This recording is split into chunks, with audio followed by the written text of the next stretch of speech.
Hello दोस्तों, welcome my YouTube channel. दोस्तों, आज हम सबके लेकर आए हैं यूपी त्रिपल पेट 2025 के लिए प्रैक्टिस सेट नंबर 6। तो इससे पहले दोस्तों आप सबको 5 प्रैक्टिस सेट करवाया जा चुका है। आप सब प्ले लिस्ट में जाकर सब वीडियो को ज़रूर देखें, ठीक है दोस्तों। और आप सबको एक इन्फॉर्मेशन बता दें कि जब आप प्ले लिस्ट में जाएंगे तो वहाँ पर एक अलग से वीडियो पड़ा हुआ है INM का, ठीक है। तो जो भारतीय राष्ट्रीय आंदोलन है वो वीडियो आप सब ज़रूर देखें, क्योंकि ये बहुत छोटा टॉपिक है और वहाँ से कितने नंबर का क्वेश्चन आएगा, 5 नंबर का क्वेश्चन आएगा, ठीक है। तो आप वहाँ से बहुत अच्छा नंबर प्राप्त कर सकते हैं। वो बहुत छोटा वीडियो है और आप सबके लिए बहुत ज़्यादा इम्पोर्टेंट होगा, ठीक है। तो चलते हैं क्वेश्चन की तरफ। आपका पहला क्वेश्चन है कि शिवाजी के समय सर ए नौबत का पद संबंध था। मतलब शिवाजी के समय में जो सर ए नौबत का पद था वो किससे संबंधित था? तो आप बताएंगे सैन्य प्रशासन से, ठीक है। ऑप्शन क्या बन जाएगा? डी।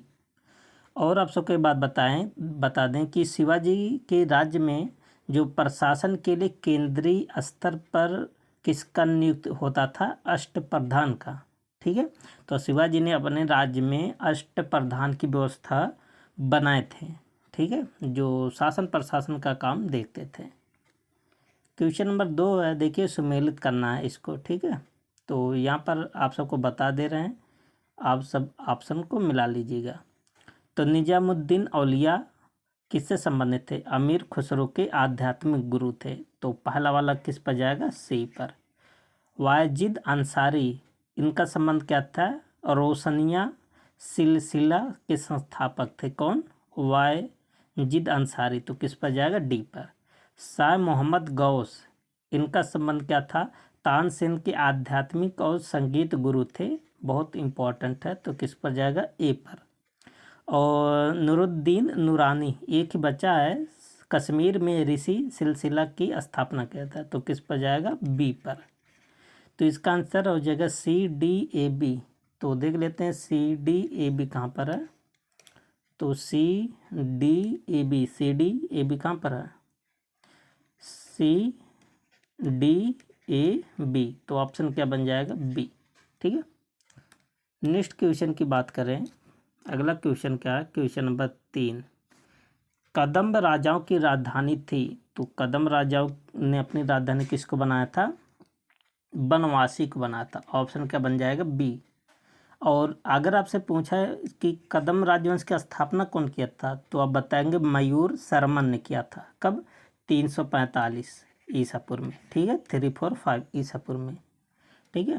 तो कदम्ब राजाओं की राजधानी कहाँ बनाया था? बनवासी में, और इसकी स्थापना मयूर शर्मन ने किया था। Question number 4। मकदूनिया में अशोक का समकालीन राजा कौन था? बहुत इंपॉर्टेंट है, ठीक है, मकदूनिया। तो अच्छा, और इसमें थोड़ा बात बता दें आप सबको कदम्ब राजाओं के बारे में, ठीक है। देखिए, इसकी स्थापना तो किए थे मयूर शर्मन ने। अब इसका जो इम्पोर्टेंट बात है ना, इसने 18 अश्वमेध यज्ञ करवा था, ठीक है। और आगे चलकर जो कदम्ब जो राजाओं का जो शासन प्रशासन था, या कह सकते हैं जो राज्य था ना, ये पुलकेशन द्वितीय ने अपने साम्राज्य में इसको मिला लिया था। कौन? पुलकेशन द्वितीय ने, ठीक है।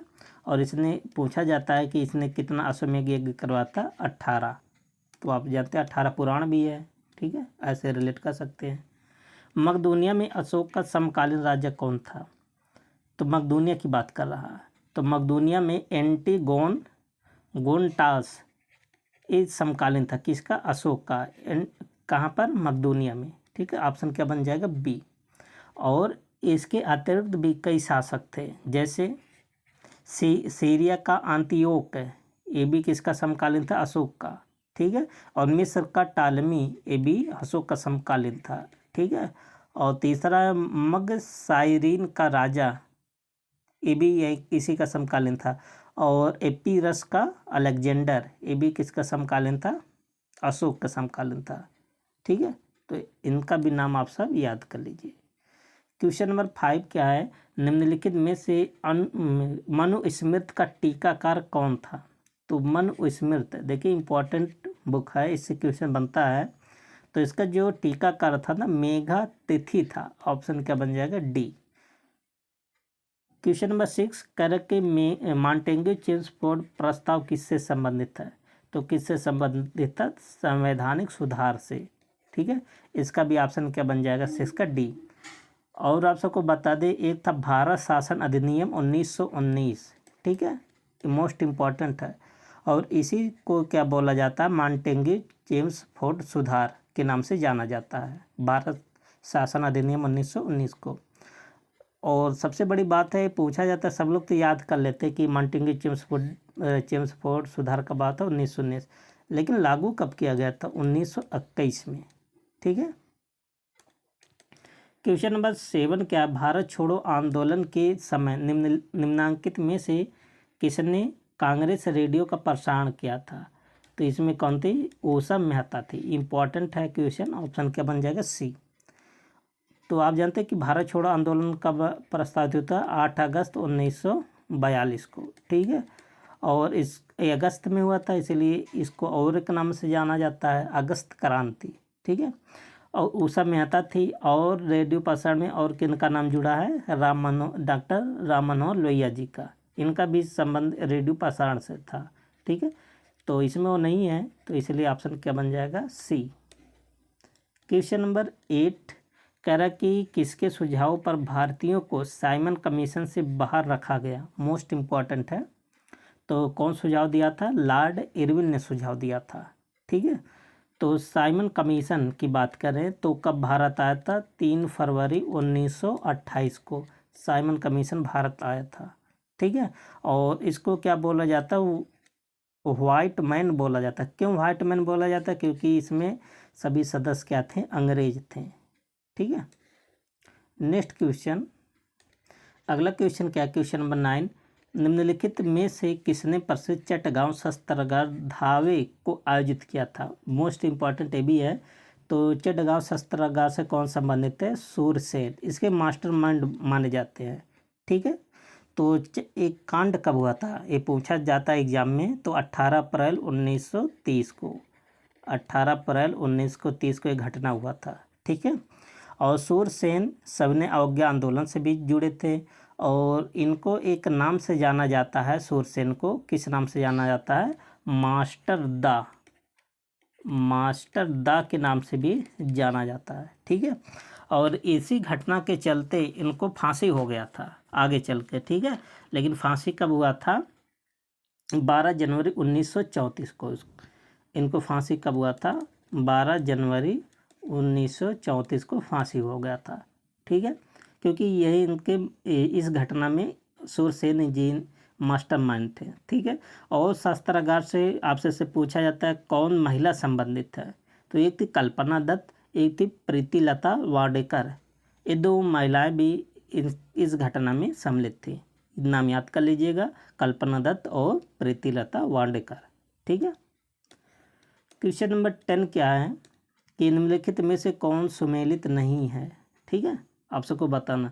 अच्छा, अभी आप सबको शुरू में आप सबको एक इन्फॉर्मेशन बताए थे ना कि INM के लिए आप सब देखिए, बहुत सारे वीडियो आप सबको मिलेगा यूट्यूब पर। बहुत सारे लोग हमेशा INM पढ़ाते रहते हैं, लेकिन आप प्ले लिस्ट में जाके देखिएगा ना, वहाँ INM का एक ही वीडियो होगा, 2 घंटे का होगा लगभग। ठीक है, आप उसको पढ़िएगा, एक भी क्वेश्चन आप सबका इधर उधर नहीं होगा। ठीक है, इसके अतिरिक्त एक और INM का लाएंगे। ठीक है, मैराथन लाएंगे, लेकिन आप उसको एक बार देखिए, बहुत अच्छा आप सबको लगेगा, कंटेंट एकदम बहुत अच्छा है।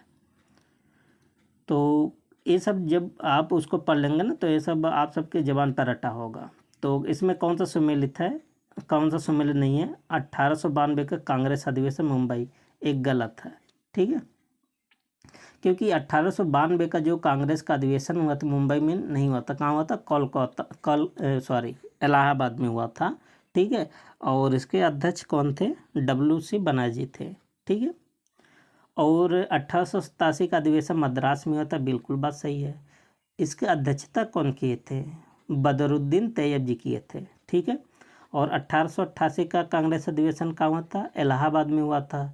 इसकी अध्यक्षता जॉर्ज यूले, और यही एक मतलब क्या था? अंग्रेज था। ठीक है, यूरोपीय आप कह सकते हैं। तो ये ऐसा भी क्वेश्चन पूछा जाए, किस अधिवेशन की अध्यक्षता एक यूरोपीय या अंग्रेज किया था? तो इलाहाबाद, कब? 1888। 1890 में कांग्रेस का अधिवेशन कहाँ हुआ था? कोलकाता में, और इसकी अध्यक्षता कौन किए थे? फिरोज शाह मेहता ने। ठीक है, ये भी अधिवेशन बहुत इंपॉर्टेंट है। और 1892 का अधिवेशन कहाँ हुआ था? इलाहाबाद में, और इसकी अध्यक्षता कौन की थे? WC बनारस जी। ठीक है, आप जानते हैं कांग्रेस का उत्तर प्रदेश में कुल 9 अधिवेशन हुआ था। ठीक है, 3 तो इलाहाबाद में, 3 लखनऊ में हुआ था, एक बनारस में हुआ था, एक कहाँ हुआ था? मेरठ में हुआ था, एक कानपुर में हुआ था। ठीक है, क्वेश्चन नंबर 11 क्या है? देखिए, उच्चतम लवणता पाई जाती है कहाँ? तो कहाँ पर उच्चतम लवणता पाई जाती है? तो वान झील कहाँ पर है? तुर्की में। और वान झील की जो लवणता है ना, साल्टनेस से बहुत ज़्यादा है। ठीक है, ऑप्शन क्या बन जाएगा? डी बन जाएगा। क्वेश्चन नंबर 12 में क्या है? कह रहा कि कौन सा सुमेलित नहीं है, कौन सा कथन सही नहीं है। ठीक है, तो देखिए, जल वाष्प निचले वायुमंडल की अति परिवर्तित गैस है। ये तो बात सही है, जल वाष्प क्या है? वायुमंडल की अति परिवर्तित गैस है। कह रहा कि अधिकतम तापमान की मेखला विषुवत रेखा के सहारे पाई जाती है। नहीं, ये बात गलत बोला, इसको भी हम बताते हैं। ठीक है, शीत कटिबंध उभय गोलार्धों ध्रुवीय वृत्त एवं ध्रुवों के बीच उपस्थित होता है। ये भी बात सही है। और जेट वायुधाराएं अत्यधिक ऊंचाई की हवाएं हैं जो धरातलीय मौसमी दशाओं को प्रभावित करती है। भी बात सही है। देखिए, अधिकतम तापमान की बात किया है, तो अधिकतम तापमान जो कर्क रेखा होती है और मकर रेखा, इन पर पाई जाती है, ना कि विषुवत रेखा पर। ठीक है, तो ये बात गलत है, इसलिए ऑप्शन क्या बन जाएगा? इसका बी बन जाएगा, क्योंकि बी स्टेटमेंट गलत लिखा है। क्वेश्चन नंबर 13 क्या है?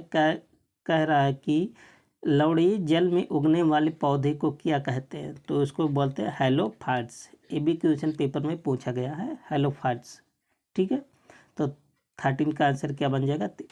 अगर आपसे ऐसे पूछा जाए कि जो लवणीय जल है, इसके एग्जाम्पल क्या है, तो अब बताएंगे साल्ट मार्स है। एक प्रकार का एक जो है घास है, जो किसका एग्जाम्पल है? हैलोफाइट्स का।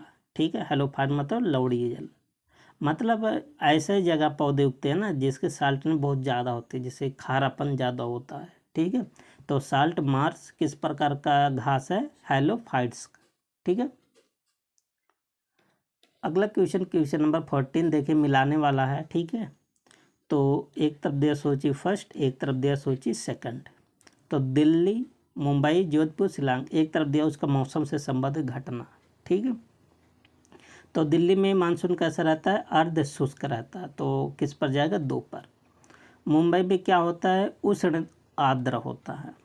और जोधपुर में क्या होता है? शुष्क होता है। आप जानते हैं ये सब रेगिस्तानी एरिया होता है। ठीक है, और शिलांग में कैसा होता है? आर्द्र होता है। आप जानते हैं यहाँ सब मेघालय में ना, शिलांग, यहाँ सब बारिश होता है, तो मौसम कैसा रहता है? आर्द्र। तो इसका आंसर बन जाएगा 2, 3, 1, 4। ठीक है, देखिए 2, 3, 1, 4। तो 2, 3, 1, 4 कहाँ पर है? 2, 3, 1, 4। देखिए, 2 से एक ही ऑप्शन शुरू होता था, केवल अगर आपका पहला सही होता ना तो पूरा क्वेश्चन आप सबको सही हो जाता है। तो जो क्वेश्चन बड़े होते हैं ना, वो इजी भी कभी कभी हो जाते हैं। 2011 की जनगणना के अंतिम आंकड़े के अनुसार भारत का द्वितीय सर्वाधिक जनसंख्या वाला राज्य कौन सा है? आप जानते हैं कि 2011 की जनगणना के अनुसार सबसे ज़्यादा जनसंख्या वाला राज्य कौन सा है? उत्तर प्रदेश। इसके बाद कौन सा आता है? महाराष्ट्र आता है। तो ये आपका आंसर भी बन जाएगा, क्योंकि दूसरा पूछा था। और तीसरे नंबर पे कौन आता है? बिहार आता है। ठीक है, और चौथे नंबर पे वेस्ट बंगाल, फिर आंध्र प्रदेश आता है। ठीक है, और एक बात और आप सबको बता दें, अगर जनसंख्या घनत्व की बात करें तो सबसे ज़्यादा किसका? बिहार का है। ठीक है, तो इसका ऑप्शन क्या बन जाएगा? सी बन जाएगा। क्वेश्चन नंबर 16 क्या है? कह रहा है कि भुगतान असंतुलन को दूर करने के लिए किया जाना चाहिए। अगर भुगतान असंतुलन है ना, तो इसको अगर दूर करना तो आपको क्या करना चाहिए? तो राष्ट्रीय आय में वृद्धि करना चाहिए। ऑप्शन क्या बन जाएगा? ए। आप जानते हैं आप सबका जो इकोनॉमिक्स है, इसमें से कितना नंबर का क्वेश्चन पूछेगा? 5 नंबर का। भारत में गरीबी रेखा को मापने के लिए सामयिक नमूना सर्वेक्षण कौन करता है? तो जो गरीबी है ना उसको मापने के लिए किसको दायित्व दिया गया है, NSO को। ठीक है, देखिए NSO यही मापता है। ठीक है, ये बताता है कि कितना गरीबी है कितना गरीबी नहीं है। और इसकी स्थापना कब हुआ था, आप सबसे पूछा जाता है 1950 में। इसको बोलते हैं राष्ट्रीय नमूना सर्वेक्षण संगठन। ठीक है। क्वेश्चन नंबर 18 आप सबको बताना है कि कृषि लागत और मूल्य आयोग जिसको बोलते हैं CACP के संदर्भ में निम्नलिखित में से कौन सा उद्देश्य है। ठीक है, तो ये भी बहुत चर्चा में था। तो पहला स्टेटमेंट है, कह रहा कि कृषि मूल्यों का स्थिरीकरण क्या करता है, कृषि मूल्यों का स्थिरीकरण करता है। बिल्कुल बात सही है, स्थिरीकरण करता है। कृषकों के लिए सार्थक वास्तविक आय स्तरों पर सुनिश्चित करता है, ये भी बात सही है। जिसको आप MSP कहते हैं ना, तो ये सब निर्धारण यही करता है। और लोक वितरण पद्धति के माध्यम से उपभोक्ताओं को आवश्यक कृषि पण्य उचित दरों पर उपलब्ध करवाकर उनके हित की रक्षा करना, ये भी बात है। और कृषकों के लिए अधिकतम मूल्य का सुनिश्चित करना, देखिए ये सुनिश्चित नहीं करता, ये तो केवल अपना प्रस्ताव रखता है ना, सुनिश्चित तो सरकारें करती हैं, ये गलत है। तो पहला दूसरा तीसरा सही है। ऑप्शन क्या बन जाएगा, ए बन जाएगा। ठीक है। क्वेश्चन नंबर 19 कह रहा कि निम्न पर विचार कीजिए। कह रहा कि इन बैंकों के स्थापित होने का सही ऐतिहासिक क्रम क्या है। देखिए ये जो क्रोनोलॉजी का क्वेश्चन है ना, ये थोड़ा जब आप डीप में पढ़ेंगे तो आप सबको अच्छे समझ में आएगा और कर भी लेंगे।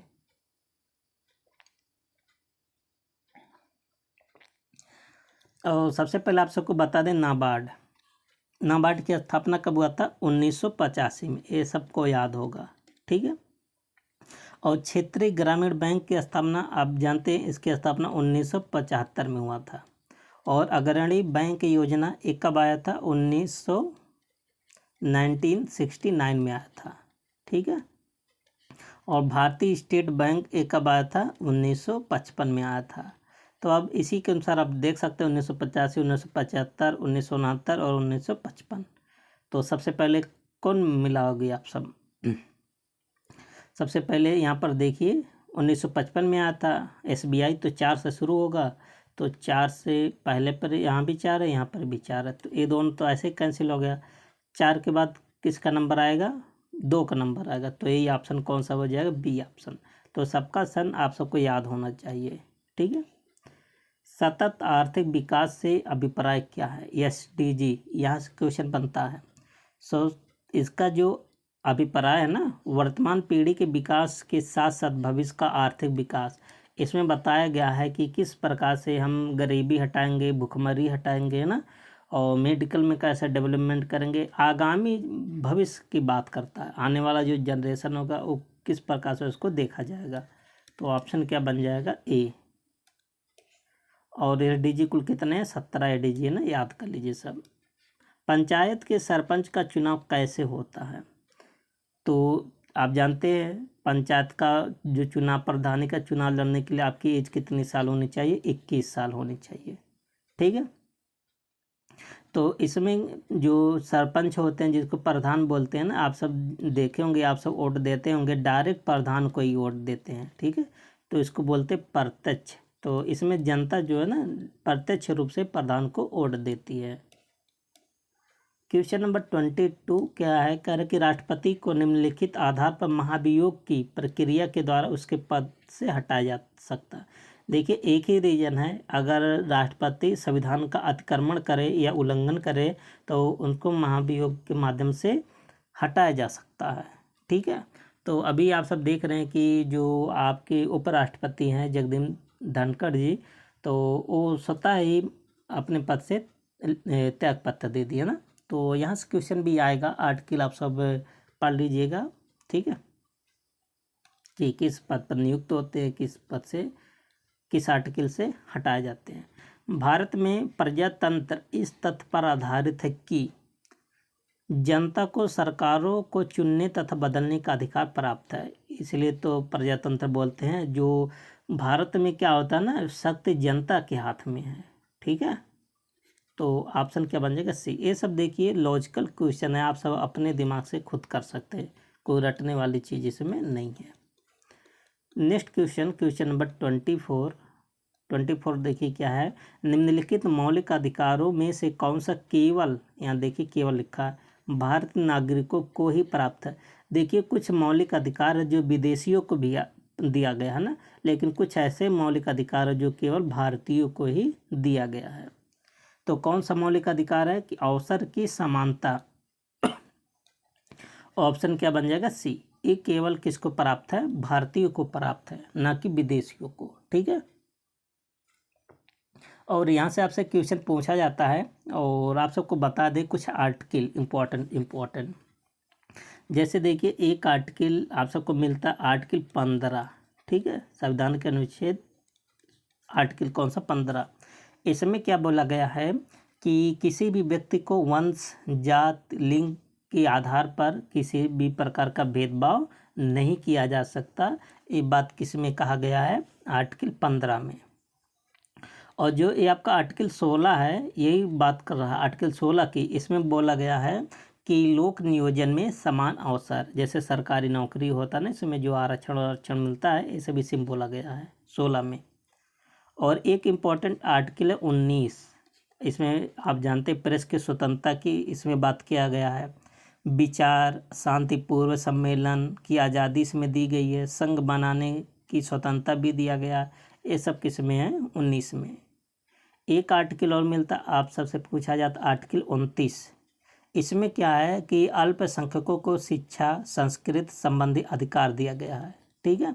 और आर्टिकल 30 में क्या बोला गया है कि जो अल्पसंख्यक है ना वो अपनी शिक्षण संस्थाओं की स्थापना कर सकते हैं, ठीक है, जैसे विद्यालय हो गया खोल सकते हैं, है ना। तो ये सब बात किस में बोला गया, आर्टिकल 30 में। तो ये सब बहुत इंपॉर्टेंट आर्टिकल है, 15, 16, 19, 29 और 30, ठीक है। क्वेश्चन नंबर 25, क्या 25 में देखिए, भारत के संविधान की प्रस्तावना में कितने प्रकार के न्याय, स्वतंत्रता, समानता और भारतत्व का उसी क्रम में उल्लेख किया। देखिए ये क्वेश्चन बहुत डिफ़िकल्ट क्वेश्चन है, ठीक है। अगर आप सब संविधान को डीप में पढ़े होंगे तो आप सभी कर पाएंगे। तो चलिए बताते हैं, सबसे पहले इसका एक्सप्लेन कर दे। देखिए जो भारत की प्रस्तावना है ना, इसमें बोला गया है न्याय कितने प्रकार का न्याय का जिक्र हुआ, 3 प्रकार का न्याय। ध्यान देना, याद कर लीजिएगा, लिख लीजिएगा कौन कौन सा न्याय है। एक सामाजिक, आर्थिक, राजनीतिक, 3 प्रकार का न्याय है। कौन कौन सा, सामाजिक, आर्थिक और राजनीतिक। अगर स्वतंत्रता की बात करें तो प्रस्तावना में कुल 5 प्रकार की स्वतंत्रता का जिक्र किया गया है, ठीक है। कौन कौन से स्वतंत्रता, विचार, अभिव्यक्ति, धर्म, विश्वास व उपासना की स्वतंत्रता। तो कुल कितने हो गए, 5। समानता की बात करें तो प्रस्तावना में 2 प्रकार की समानता का जिक्र है। कितना, 2। कौन कौन सा, प्रतिष्ठा और अवसर की समानता। और भ्रातृत्व की बात करें तो संविधान में कौन है, बंधुत्व का उल्लेख किया गया है। किसका, बंधुत्व का। तो एक, तो इस प्रकार से अब आप सबको क्रम में बैठाना इसको, ठीक है।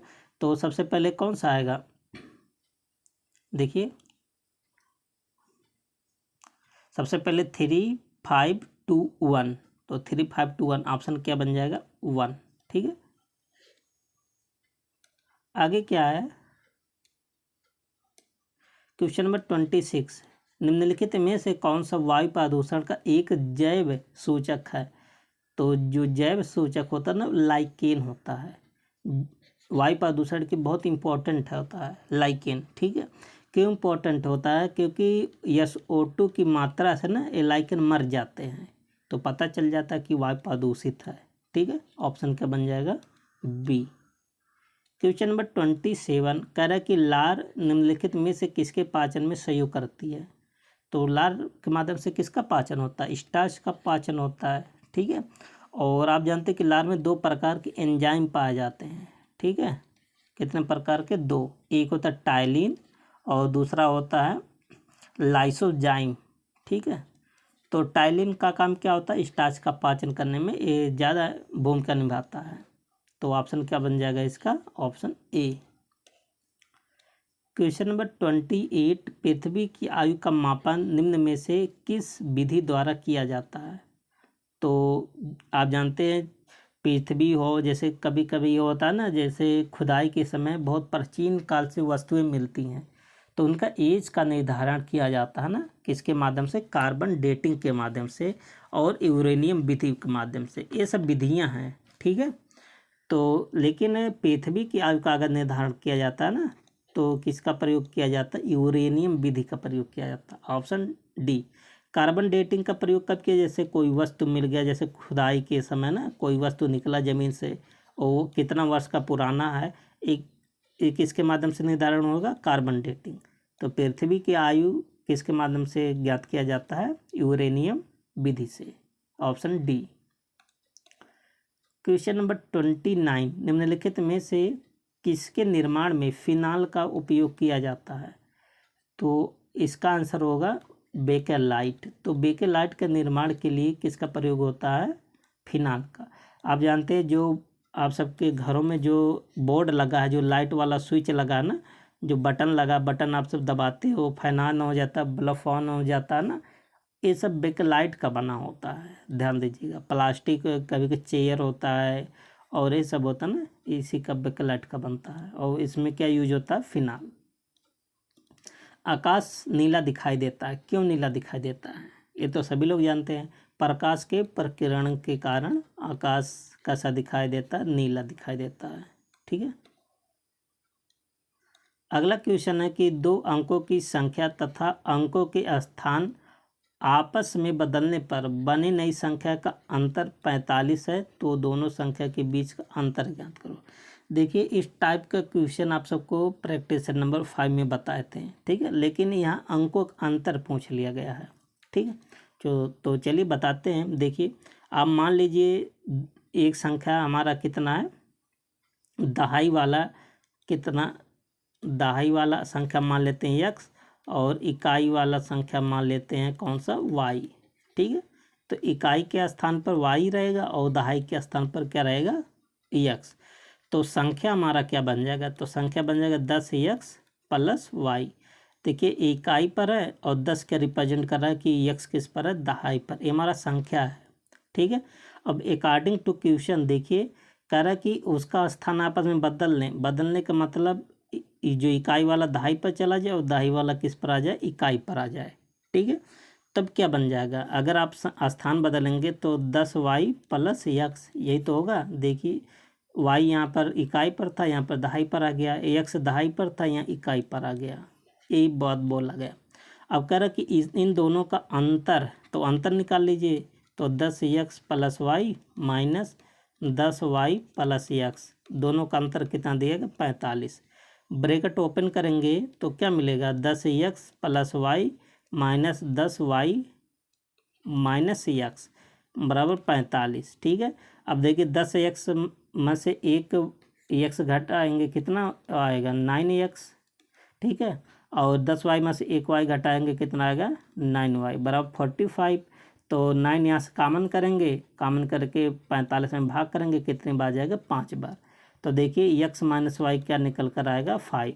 तो ये अंतर पूछा था, तो x माइनस वाई क्या? अंतर। तो दोनों संख्या का अंतर कितना मिलेगा? 5।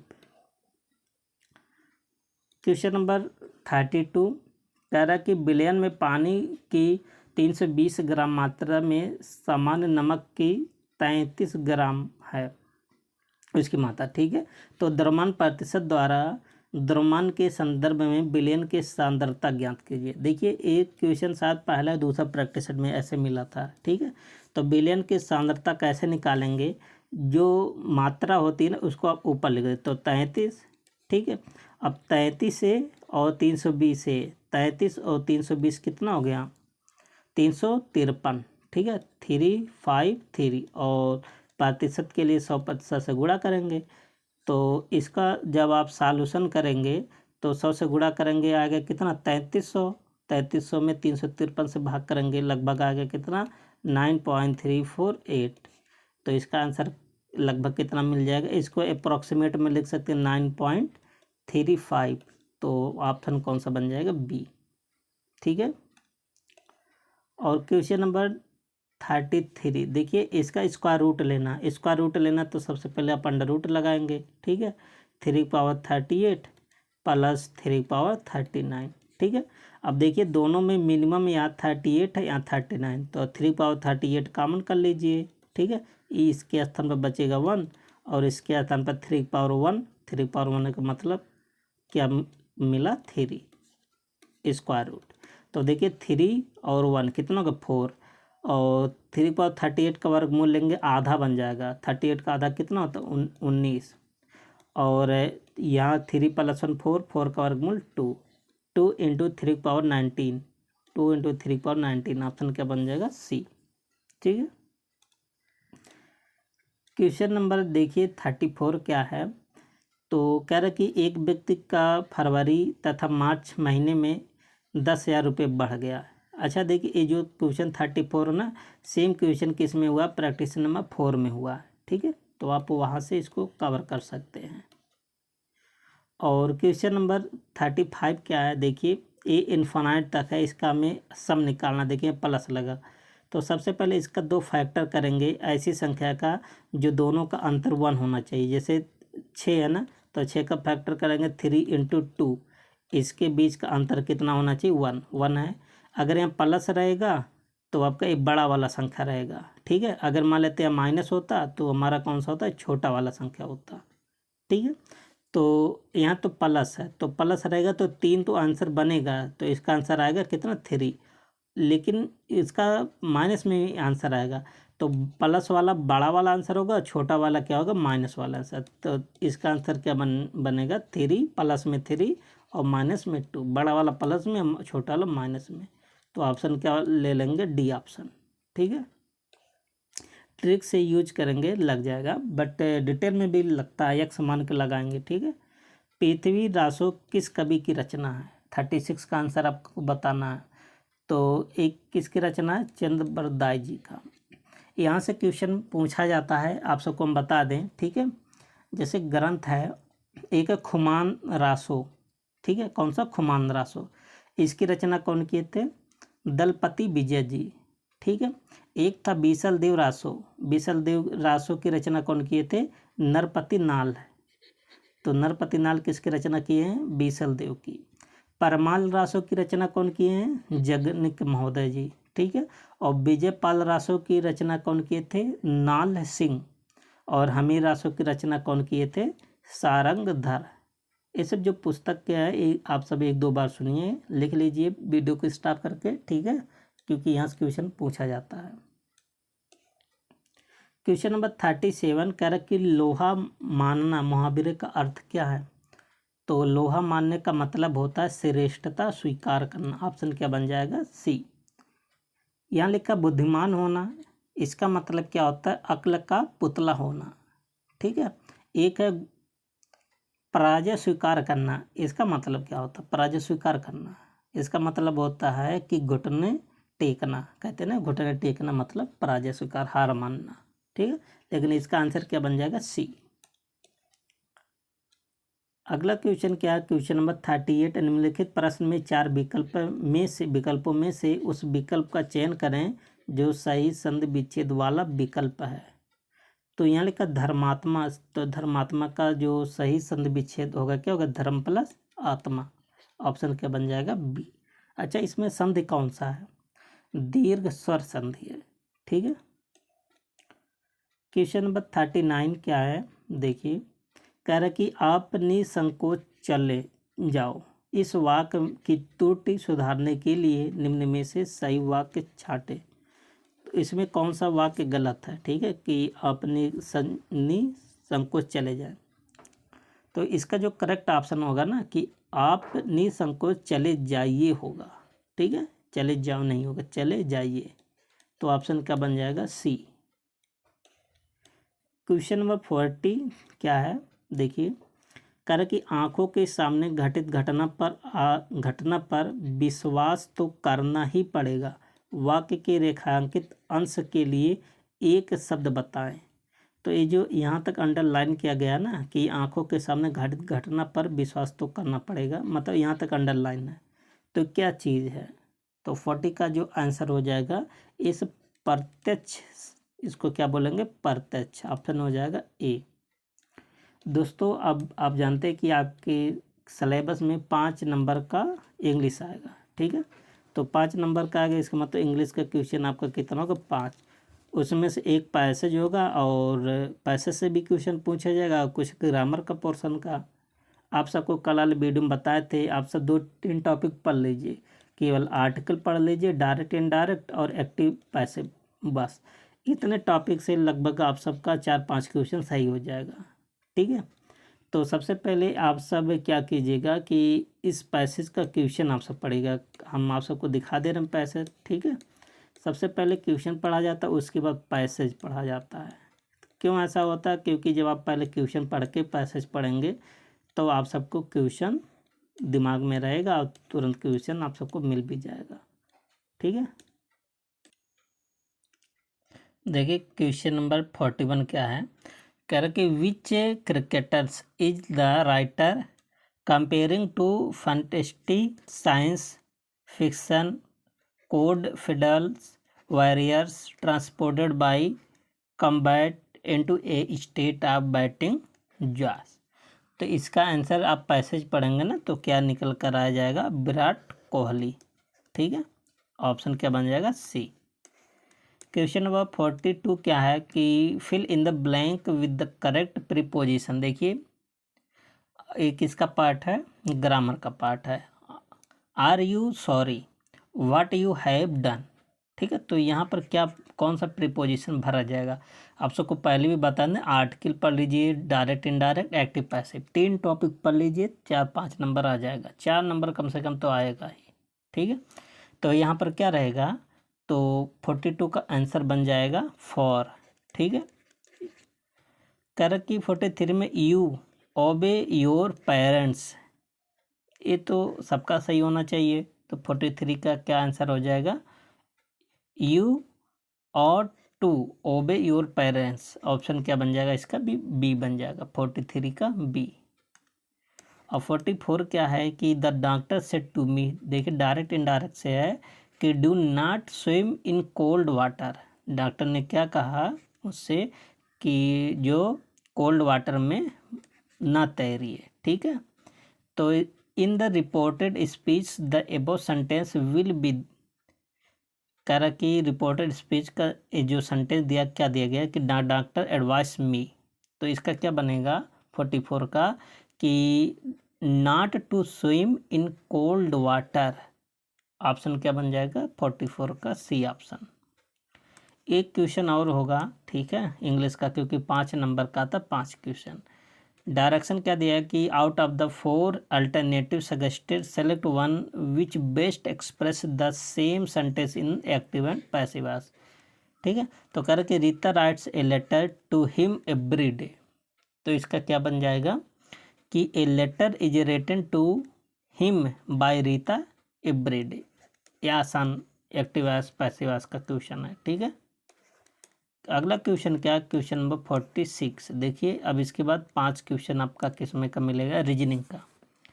जब घड़ी में शाम 6:44 बज रहे हो तो घंटे की सुई और मिनट की सुई के बीच 2 कोणों में से छोटे कोण का मान कितना होगा, ठीक है। इस टाइप का क्वेश्चन भी आप सबको एक बार बताए थे, शायद चौथे वाले सेट में था, 5वें वाले में, ठीक है। तो एक बार फिर से बता देते हैं। देखिए यम बराबर क्या बताए थे, 2/11। फार्मूला ये याद कर लेना, एच इंटू 180, सॉरी यहाँ रहेगा एच इंटू 30 और प्लस माइनस थीटा, थीटा क्या चीज एंगल है। एम का मतलब मिनट, तो कितना मिनट हुआ है 44 मिनट। 2/11 एच क्या चीज़ हावर, तो कितना हावर यहाँ हो रहा है 6 घंटे, इंटू 30 और प्लस माइनस थीटा, ये थीटा आपको फाइंड करना है। तो 2 से काटेंगे 44 को कितनी बार 22 बार, और 11 का 22 में मल्टीप्लाई करेंगे आएगा 242, 242। इधर तो सब कैंसिल हो गया, 6 का 30 में गुणा करेंगे आएगा 180 प्लस माइनस थीटा, ठीक है। तो 180 किधर ले जाएंगे तो 242 में से 180 घटाएंगे आएगा कितना 62, थीटा का मान कितना आएगा 62। ऑप्शन कहाँ पर है, ए ऑप्शन पर। Question number 47। कर की उपयुक्त अनुक्रम में दाईं ओर से 15वें पद के दाईं ओर 5वां पद क्या होगा। देखिए जब सेम डायरेक्शन कहता है ना तो वहाँ पर घटा लिया जाता है। यहाँ भी देखिए दाईं बोला, फिर यहाँ भी दाईं बोला है, तो दाईं ओर तो 15वें पद के कौन सा 5, तो 15 में से 5 जाएगा 10। इसका मतलब दाईं ओर से आपको खाली 10वां स्थान देखना है। तो चेक कर लीजिए 1 2 3 4 5 6 7 8 9 10, तो 10वें स्थान पर क्या दिख रहा है जी। तो ऑप्शन क्या बन जाएगा जी बन जाएगा सी, 47 का सी ऑप्शन। ठीक है, ये बहुत इजी क्वेश्चन होता है। जब भी सेम डायरेक्शन हो ना पहले आप घटा लीजिए तो क्वेश्चन छोटा हो जाएगा। एक क्वेश्चन आपका है कथन और कौन सा कारण का है। ठीक है, पहला क्या है कि गर्मी के महीनों में बहुत से लोग अपने मूल निवास स्थान जाने के लिए शहर चले गए। ठीक है, और गर्मी के महीनों में बहुत से पर्यटक शहर में एकत्रित हुए।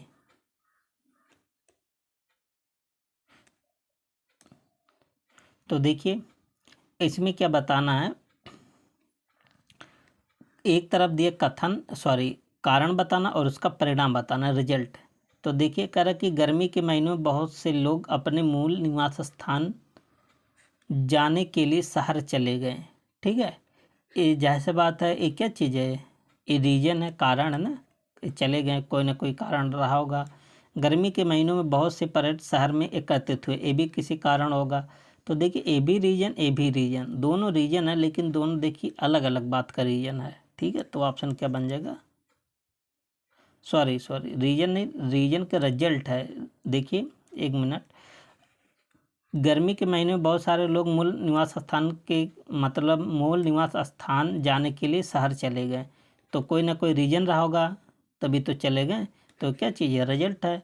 और ऐसे गर्मी के महीने में बहुत सारे पर्यटक शहर में एकत्रित हुए हैं, कोई ना कोई रीजन रहा होगा तभी तो एकत्रित हुए हैं, तो ये भी रिजल्ट है, ये भी रिजल्ट है। ठीक है, अब आपसे कन्फ्यूजन मत होइएगा, दोनों मतलब स्वतंत्र कारण के रिजल्ट है, परिणाम है। ठीक है, तो क्वेश्चन से ही पता चल रहा है कि रिजल्ट है। ठीक है, उस पद का चयन करें जो तीसरे पद से ठीक उसी प्रकार से संबंधित है जिस प्रकार दूसरा पहले पद से संबंधित है। जैसे कलाई घड़ी, उसी पर उंगली गला क्या रहेगा, तो 49 का क्या रहेगा अंगूठी। कलाई में क्या पहनी जाती, घड़ी, इसी प्रकार अंगूठी कहाँ पहनी जाती, उंगली में। ठीक है, क्वेश्चन नंबर 50 कह रहा कि एक तरफ दे कथन और एक तरफ दे कार्रवाई। कह रहा कि कुछ प्रसिद्ध पर्यटक स्थल के फुटपाथ भिखारियों से भरे होते हैं। ठीक है, और कार्रवाई क्या है, कार्रवाई में कह रहा कि पुलिस की मदद से इन भिखारियों को भगा देना चाहिए। क्या बात सही है, क्या कार्रवाई सही है। और सरकार को भिखारियों के पुनर्वास और उनके जीवन स्तर को सुधारने पर विचार करना चाहिए। तो कौन सा कार्रवाई आप सबको सबसे अच्छा लग रहा है। देखिए पहला कार्रवाई देखते हैं। ठीक है,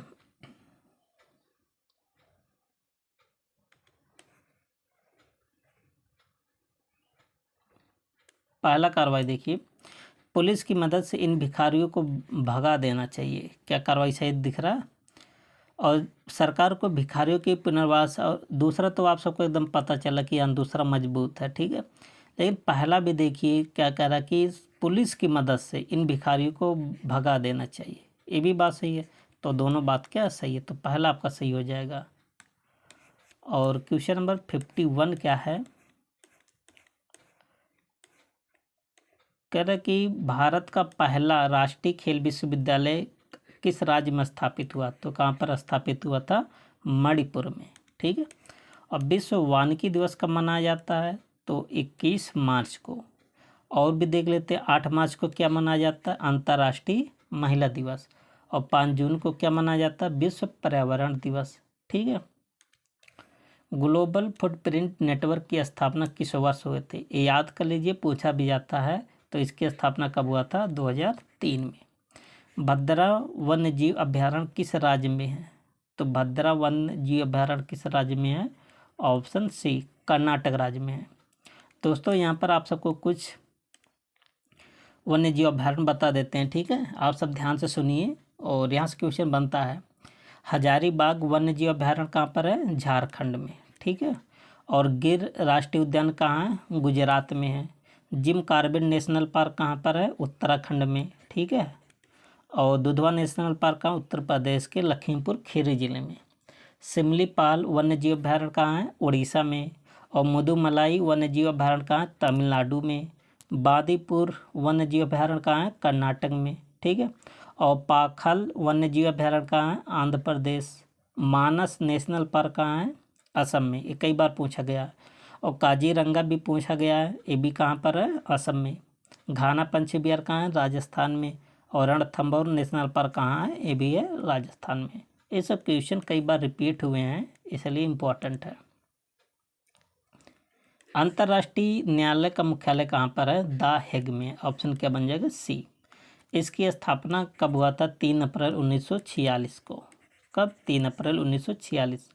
इसके संविधान की अगर हम बात करें तो इसके संविधान में 5 अध्याय है और 70 आर्टिकल है, ठीक है। 5 अध्याय 70 आर्टिकल। इसमें कुल कितने न्यायाधीश होते हैं? 15 न्यायाधीश होते हैं। कितने साल के बनते हैं? 9 साल के लिए।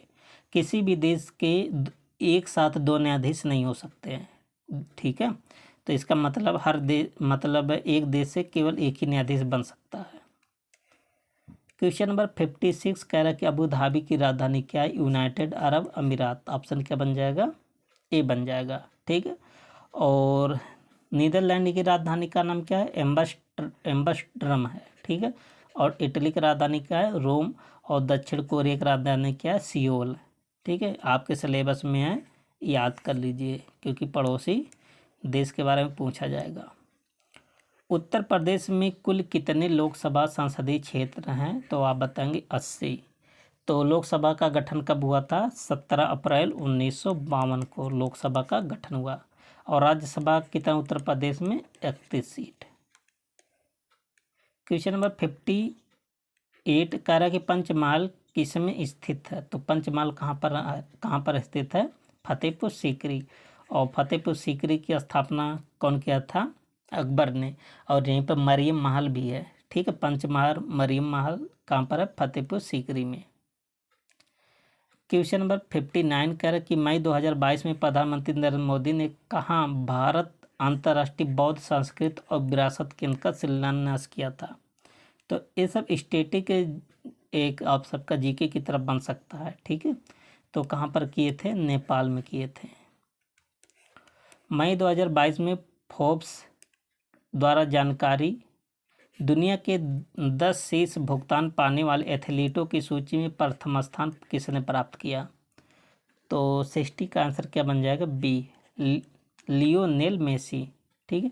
आप जानते हैं आप में दिया है 10 क्वेश्चन करंट अफेयर का आएगा, इसलिए आप सब करंट अफेयर पुराना भी पढ़िए और नया भी पढ़िए, ठीक है।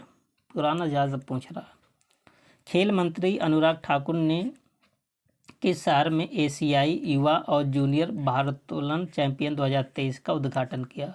इसका उद्घाटन कहाँ पर हुआ था? ग्रेटर नोएडा में। ये कहाँ पर? उत्तर प्रदेश में, ठीक है। हाल में किस राज्य में गैंडों के संरक्षण के लिए राइनो टास्क फोर्स का गठन किया?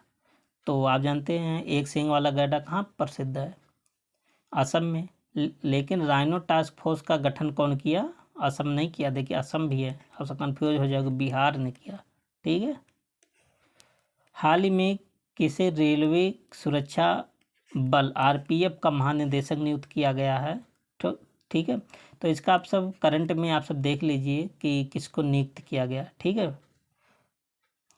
और पहले कौन थे? मनोज यादव थे। अब वर्तमान समय में आप सब देख कर बताइएगा कि कौन है। क्वेश्चन नंबर 64 कह रहा है कि 6 जुलाई 2023 को भारतीय रिजर्व बैंक, जिसको बोलते हैं आरबीआई, ने किसे आरबीआई के कार्यकारी निदेशक के रूप में नियुक्त किया? 6 जुलाई की बात कर रहा है, तो किसको इस समय नियुक्त किया गया था? पी वासुदेवन को, ठीक है। ऑप्शन क्या बन जाएगा? डी। हाल ही में किसे अंतर्राष्ट्रीय वित्तीय के सेवा केंद्र प्राधिकरण के नए अध्यक्ष के रूप में चुना गया? तो किसको चुना गया था? के राजा रमन को। अगला क्वेश्चन क्या है कि उत्तर प्रदेश के किस प्रौद्योगिकी संस्थान ने आत्मघाती ड्रोन बनाया? एक ही है, कौन सा? IIT कानपुर। 66 का आंसर क्या बन जाएगा? Option C. ठीक है, कानपुर बहुत चर्चा में रहता है। उत्तर प्रदेश सरकार ने किस जिले में 800 मेगावाट की 2 ताप विद्युत परियोजना को मंजूरी किया? तो किस जिले में है? तो यह है सोनभद्र में। ठीक है, इसको एनर्जी कैपिटल भी बोला जाता है। उत्तर प्रदेश के किस जिले में पहला अंतर्राष्ट्रीय मंदिर सम्मेलन का आयोजन किया गया था? तो इसका सम्मेलन कहाँ पर हुआ है? वाराणसी में। ठीक है, जून 2023 में केंद्र सरकार ने किसे सीमा सुरक्षा बल BSF का नया महानिदेशक नियुक्त किया है? ठीक है, तो जो 2023 का है, ठीक है, अब बदल गए होंगे, आप सब देख लीजिएगा। ठीक है, अब देखिए दोस्तों, ये भी पुराना करंट अफेयर है। ठीक है, अब इसके बाद हिंदी आता है। हिंदी भी आप सब से कितना नंबर का पूछा है? 10, जिसमें से 5 और 5 मतलब 2 पैसेज होगा 5-5 नंबर के। तो सबसे पहले आप सबका काम है क्वेश्चन को पढ़ना। ठीक है, उसके बाद पैसेज को पढ़ना। ठीक है, हम आप सबको पैसे दिखा दे रहे हैं, आप सब पढ़ लीजिएगा, हम आंसर बता दे रहे हैं। युवा कवियों की नई पौध से क्या तात्पर्य है? तो 71 का आंसर क्या बन जाएगा कि वे युवा कवि जिन्होंने लेखन शुरू किया है। पंजाब के युवा कवियों के लेखन का विषय क्या है? जब आप पढ़ेंगे पैसेज को तो बहुत आसानी से इसका आंसर मिल जाएगा, भ्रष्टाचार। कविताओं का स्वरूप देशी नहीं है, वाक्य से अभिप्राय क्या है? इस टाइप के क्वेश्चन आप सबको थोड़ा समझना चाहिए। तो इसका आशा है कि कवियों की अभिव्यक्ति पश्चिम से प्रभावित है। और 74 क्या है कि अनुच्छेद के आधार पर बताएं कि किसका शोषण हो रहा है। ठीक है, जब आप पढ़ेंगे तो वहाँ से निकलेगा किसानों और मजदूरों का। ठीक है, पैसेज में दिया गया है। अनुच्छेद के आधार पर बताएं कि पंजाब प्रांत के आदमी सामान्यतः क्या पहनते हैं। ठीक है, तो क्या पहनते हैं? कुर्ता और लुंगी। अब देखिए दोस्तों, दूसरा पैसेज है। ठीक है, ये भी 5 नंबर का आएगा। तो आप सब सबसे पहले क्या पढ़ेंगे? क्वेश्चन, उसके बाद फिर पढ़ेंगे पैसेज। ठीक है, इसमें से एक पैसेज ये देखा गया आज तक कि एक पैसेज थोड़ा आसान देता है, एक पैसेज थोड़ा डिफ़िकल्ट देता है। ठीक है, ये देखा गया है भी, जो 2-3 पेपर हुआ। गीत कविता बच्चों के जीवन में रस बस जाए, यह माता पिता को पसंद नहीं है, क्योंकि इससे बच्चे क्या होते हैं? माता पिता द्वारा तय लक्ष्यों को प्राप्त ना कर सकेंगे। ठीक है, गीत कविता स्कूलों को भी पसंद नहीं है, क्योंकि उन्हें लगता है कि क्या लगता है कि स्कूली पढ़ाई लिखाई से इसका कोई संबंध नहीं है। ठीक है, जो कि बात गलत है। गीत कविता के बारे में कौन सा कथन सही नहीं है? तो 78 का आंसर क्या बन जाएगा कि समाज में इसकी व्यापक सहमति नहीं है। ठीक है, क्वेश्चन नंबर 79 क्या है? कह रहा कि शिक्षा व्यवस्था गीत कविता को किस दृष्टि से देखती है? तो बाधक के रूप में देखा जाता है। ठीक है, तो आजकल अब थोड़ा जब सभी लोग पढ़ लिख रहे हैं ना, तब जागरूक हो रहे हैं। ठीक है, पहले अंधविश्वास बहुत था। अनुच्छेद के आधार पर गीत कविता के बारे में कौन सा कथन सही नहीं है? अनुच्छेद के आधार पर बताना है, तो इनसे बच्चे अपनी राह से भटक जाएंगे। ठीक है, तो दोस्तों यहाँ तक 80 क्वेश्चन कंप्लीट होता है। अब इसके बाद 20 क्वेश्चन जो बचता है मैथ का बचता है। ठीक है, ग्राफ वाला क्वेश्चन है। तो दोस्तों आप सबको सेशन कैसा लगा? आप सब वीडियो को लाइक शेयर और अपनी राय को कमेंट बॉक्स में ज़रूर बताएं। मिलते हैं नेक्स्ट प्रैक्टिस सेट में, तब तक के लिए best of luck. Thank you and take care.